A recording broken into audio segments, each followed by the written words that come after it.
Tu pensais que pour être en bonne santé, il suffisait de bien manger et de faire du sport? Si je te disais qu'il y avait une chose encore plus importante. Dans cette vidéo, je te présente une enquête et un élément qui va te permettre d'être en meilleure santé. Mais tout d'abord, bienvenue sur Stratévie, c'est Pierre-François.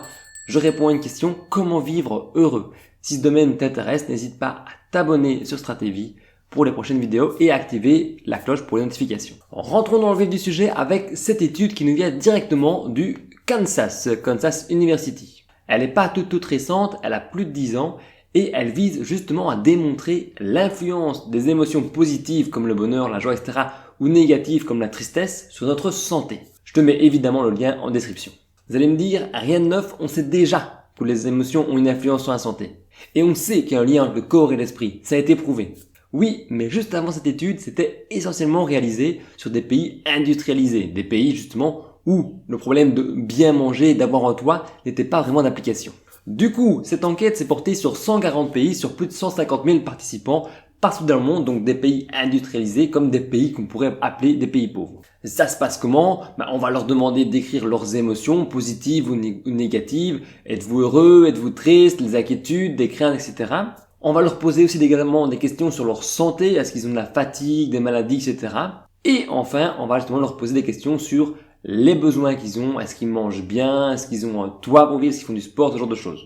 Les besoins fondamentaux. Résultat, je te le donne en mille, on voit justement une corrélation entre le fait d'avoir des émotions positives sur une meilleure santé et des émotions négatives sur une santé un peu moins bonne. Et ce, même en tenant compte d'un manque de besoins de base. Et ça va plus loin, et c'est là que c'est intéressant. Les résultats démontrent même qu'il y a un lien plus fort entre émotions positives sur la santé que les besoins de base rencontrés sur la santé. Et c'est encore justement plus visible dans les pays dits pauvres. Tu l'auras compris, bien manger, faire du sport, bien dormir, avoir un toit, les besoins dits fondamentaux ont de l'influence sur la santé. Ça, on le savait déjà. Mais ton bonheur a aussi de l'influence, voire plus d'influence que ces besoins fondamentaux sur ta santé. Et par bonheur, je veux dire les émotions positives que tu peux ressentir, ça a une influence et un impact plus grand sur ta santé.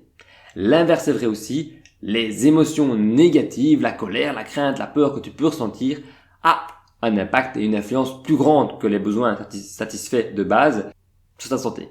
Et si la santé, c'est important pour être heureux, c'est un cercle vertueux, t'es en bonne santé, donc t'es heureux, et t'es heureux, ça contribue à ta bonne santé. Pas de raison donc de ne pas être heureux. Si, justement, pour être heureux, tu as des objectifs, tu as des rêves, mais que tu n'arrives pas à passer à l'action, parce que parfois c'est justement ce qui manque, c'est le passage à l'action et un petit peu l'étincelle pour démarrer des projets, n'hésite pas à télécharger un e-book que je t'offre gratuitement dans ta boîte mail. C'est un e-book pour vaincre la procrastination, passer à l'action, 31 astuces directement dans ta boîte mail. Ça se trouve en description, tu me laisses ton mail et je t'envoie ça directement. Sinon, si tu penses que ça peut aider d'autres gens de voir cette vidéo pour justement répandre le bonheur, je t'invite à partager la vidéo, à l'aimer et à t'abonner sur Stratévie où on y parle justement de comment être heureux. D'ici là, moi je te dis à la prochaine vidéo. Salut!